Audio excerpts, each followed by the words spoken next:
Or if you're a fan of Deep Purple, or if you just like the Deep Purple story, kind of their history, all the different branches and where everything goes, I think you'll enjoy this little article that I have for you today. And this is something I found in The Plain Dealer. And this is February 13th, 1976. So this is Deep Purple Mark IV. This is where Richie Blackmore is gone, Roger Glover is gone, and the band's just, and Ian Gillan is gone, of course. He was the first one to leave back in, I think it was 73.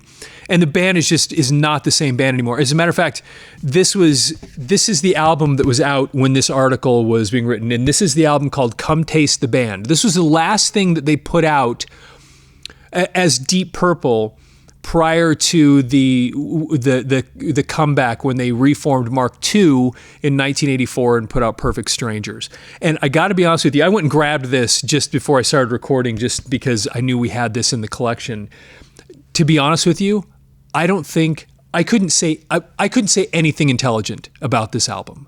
I'm not even sure that I've ever even put this thing on. I maybe I have, but I just don't remember anything about it. And if there's somebody out there that loves this album or knows what I should be listening to or looking for, I'd love to hear, because I'm a big fan of David Coverdale, who of course is the singer at this point, and I love Glenn Hughes and of course John Lord and Ian Pace, and then you had somebody else named Tommy Bolin, and I actually like Tommy Bolin. I've got Private Eyes, the solo album. I think that's the only one I have. I don't think I have a teaser in the collection. He's really cool. And being from Denver, he was kind of a Denver kid. Well, not really. He Boulder. And Boulder is just a kind of in a way, a suburb of Denver. People in Boulder would get so mad at me for saying that, but they're kind of just connected at this point today. And anyway, Boulder is kind of a unique place, I'll admit, and it is a different place. And then he ended up getting recruited to play with Deep Purple once Richie Blackmore was gone. Anyway, just again, the sordid history of Deep Purple. But I know nothing about this album other than I own it just because I have to have all the Deep Purple stuff. It opens up, has a bunch of cool pictures of all the guys in here, and then the back. And I don't know a lot about it. What should I know about it? Put it in the notes. I'd love to know, and maybe I'll go bust this thing out and spend some time with it. Anyway, this article, again, it's from 1976, and this would have been written not long before the band just kind of dissolved. And the title of this article is Deep Purple's Noise Numbs Ears. And you'll see, if you're watching this rather than just listening to it, you'll see a picture of Glenn Hughes there right there. And Glenn Hughes was the bassist. He replaced, of course, Roger Glover, who'd been the bassist for Deep Purple. But Glenn Hughes, I think in some ways actually saw himself more as a vocalist than a bass player. And I get in trouble when I talk about, David Coverdale was such a great singer. I just don't love Glenn Hughes as much as I love David Coverdale. And Glenn Hughes is a great singer, though. But he was the bass player during this period. But where you would have heard him singing, if you know the song "Burn," Deep Purple's "Burn," where David Coverdale is singing lead on that song, the part that goes, we have no time, you could not even go, that's Glenn Hughes singing the lead part in the song "Burn." So, okay. So I'm just going to read this to you, and it's just kind of interesting because the person writing this, you can tell that they can tell that Deep Purple is on the way out, which makes this article kind of fascinating, especially when you consider the timing of when it was written. Okay, here we go. Once a band is listed in the Guinness World Book of Records as the loudest rock and roll band ever measured, where does it go from there? In 1976, 8 years after Blue Cheer became noted for its stacks upon stacks of Marshall amplifiers, which produce a deafening din, how exciting can a band be whose reputation is riding on its volume level? When bands first started to crank up the sound level, the intense volume stood for something. Bands were throwing down the gauntlet to those who were content with the likes of Peter, Paul, and Mary and the Association. Now, that's true. The point here is that they were throwing down the gauntlet against these people. I mean, Peter, Paul, and Mary was a folk band, really. But there was something more to it, because when you would rewind not long before Deep Purple formed originally, you go back to, 64? I don't remember when the Beatles, you have those stadiums. Was it Shea Stadium they played? Anyway, notoriously, the people in the audience could barely hear them. And as a matter of fact, the audience was so loud, they say that the Beatles could barely hear each other on stage. So increasing volume was not just a badge on your sleeve of, hey, we're louder than everybody else. It was also a statement of, you can actually hear us. Because not many years before Deep Purple formed, that was a problem. Bands would play in some of these big places like the Beatles did, and then they would basically pump them through the PA system that was built into the stadium, and you couldn't hear them very well, and it certainly didn't sound good. So anyway, that's part of the issue here. Volume was a tool to challenge the audience with. It was something to shake them up. It was a way of making the music something no one could ignore, and something no one could use as a conversational backdrop. You had to listen to the music because it overwhelmed you. Even records bore the instruction, this record must be played loud. So the sheer noise level in music made the music an environment in itself, and a shock force in response to music that was pleasant and peaceful and easy to ignore. But volume is now a rock and roll cliché. Now remember, this is 1976.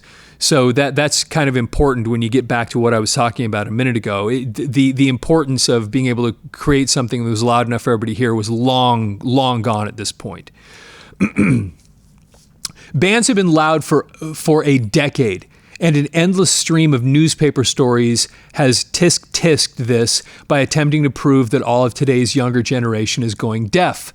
And interestingly, there really is something to that, because you remember I think it was the Who had the world record for a while in Guinness for being the loudest band because they were like 120 decibels. And the reality of it is that can actually really hurt your ears. I mean, that became an issue for Pete Townsend, and it's actually an issue for a lot of people, including myself. I was a professional musician for a long time, and I never put earplugs in. Well, most of the time I didn't. And I have tinnitus just constantly, which is kind of a problem because of that. So there really was something to that. Volume is just another stale gimmick in the arsenal of bands who trod the paths of other bands, along with satin jeans, shag haircuts, colored lights, and flash pots. It is something you have because, well, it is just something you have. And volume itself has become a lulling, mind-numbing force that has stripped music of challenge, which creates a problem for the world's loudest rock and rock and roll band, also known as Deep Purple, who played at OSU in Columbus 2 weekends ago. Once a tasteful heavy metal group, Deep Purple is now of necessity a victim of its own hype. Promoted on radio with announcements of its inane accomplishment, it draws a predictable audience glazed and ready to be numbed. The problem that Deep Purple encounters is that only certain musical formations lend themselves to extreme high-volume playing, and the use of dynamics is totally inapplicable. The particular musical patterns that fit the situation are stale now, though once upon a long-lost time, Deep Purple was one of the pioneers in exploring these particular riffs. But there is nothing startling about them now. They are background. They are uninteresting. Their loud rock music is no longer an assault and a challenge to the minds of listeners. It is a womb into which the listener can crawl and blot out all imagination and intellect. Now, this is the part, again, if you're a Deep Purple fan, I'd love to get your feedback on that statement. Because again, this is where we are when this article is being written. This is long after Smoke on the Water. This is long after all the stuff, that Mark II stuff that really, really put Deep Purple on the map. And it has turned into something else. And the person writing this thing seems to be almost making the point that's like, hey, you guys have become washed up and it's uninteresting at this point. And probably was something to that. But I'd love to get your feedback on this thing. But my point there is, the reason I say there's something to that is they were about to dissolve once this was over, and then they were going to go on, a few of them at least, go on and start Whitesnake from here. David Coverdale, that's a whole other story, but the point is David Coverdale started Whitesnake kind of on his own, and then he got John Lord and Ian Pace to join him, and then they became part of Whitesnake. Okay. A musician friend of mine, Peter Laffner, who has long been into forms of music that goad and challenge, announced to me last week that he had come to the realization after hearing Patti Smith that high volume is obsolete. Of the artists performing today, Smith is one of the most threatening and controversial, and volume is not among the rock and roll elements which make up her act. Despite the media admonitions about hearing loss, she thinks there's nothing controversial about being too loud. People I run into have plenty to say about Patti Smith, but what at this point in time is there left to say about Deep Purple? Okay, and that's the end of the article. But that's again the question, and the reason I wanted to read this is because it really does have that. It comes back down to that last question. You know, they're out promoting themselves, and people understood them, and this is the loudest band. They're, et cetera, et cetera. But did it get to a point here where it was just tired? There was nothing left to say. They were washed up. They were gone. They had rebuilt themselves into something that really wasn't what made them famous in the first place. And you had this group of people that from, at least from the classic version of Deep Purple that we knew, where you had John Lord and Ian Pace were the only two that were left. And because the others were gone, it wouldn't be until 1984, which would have been 8 years after this, that original group that had really put them on the map would reform, and then Perfect Strangers would come out. But anyway, I'd love to hear again your feedback, especially if you're into the Deep Purple story and you like their music. What are your thoughts about what happened to them once they started modifying? I mentioned Burn before. This will be the last thing I say, but Burn, in my opinion, and this was post Ian Gillan, this was one of Deep Purple's greatest songs. I absolutely loved that song. But were they moving away from their roots? And did they become something like so many bands do, where they just become a shadow of their former selves, and then it kind of becomes sad that they even exist once they've kind of done that to themselves? Anyway, love to get your feedback. Please follow the channel. If you haven't followed the channel, please take the time and just click that button and follow the channel if you would. Also, again, love to hear your feedback. Also, if you like this content, you probably know somebody else that does too.